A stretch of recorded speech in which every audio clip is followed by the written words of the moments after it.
I'm left wondering what kind of story Sanditon's final episode is trying to tell after wrapping up what seems like a lot of loose ends.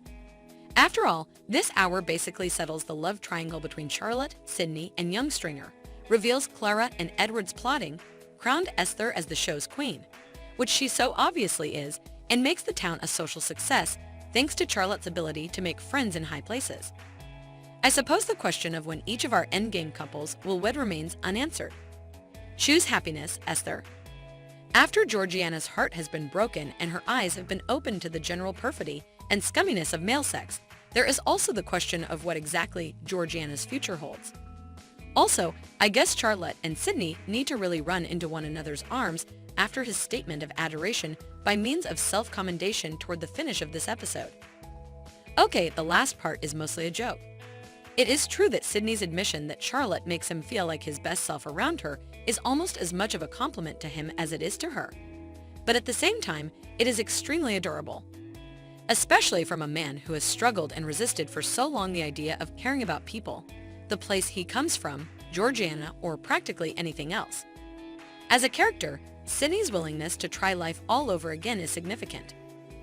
Also, this realization makes the past half hour or so spent with Sydney's irritated ex-girlfriend Eliza worthwhile.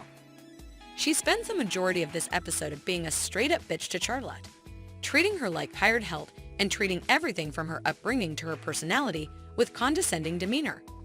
Because Charlotte is Charlotte, she rises above it all. In the end, she proves her worth by basically being the reason the Sanditon Regatta is successful. She brought her new wealthy and very influential friend Susan to town to continue their conversation about all the weirdos in town that they had started at the ball last week.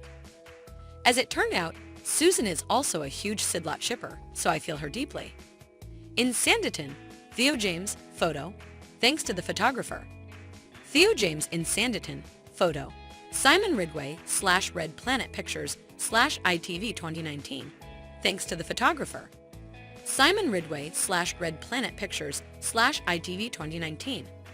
For those of us who prefer Charlotte over Sydney, we are treated to a magical hour in which our occasionally bumbling lead character tries to get his ex to be nice to the girl he likes.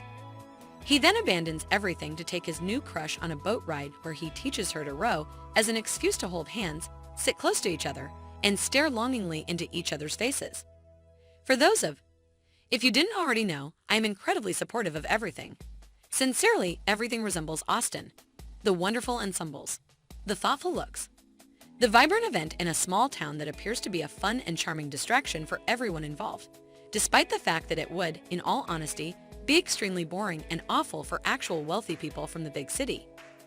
Even in the boat race, they let the poor workers win. See, this is exactly what I want from Sanditon adaptations. On floors decorated with snakes, not full-blown sex. Yes, Sydney and Charlotte have had issues, and the show has used their relationship's push-pull conflict as a plot device way too much. However, they are so good together and for one another, and this is all just so riotously romantic. I weep.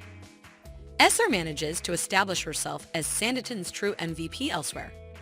That is in large part because actress Charlotte Spencer has done everything she can to portray Esther as a real three-dimensional woman who has so much going on inside of her at any given time.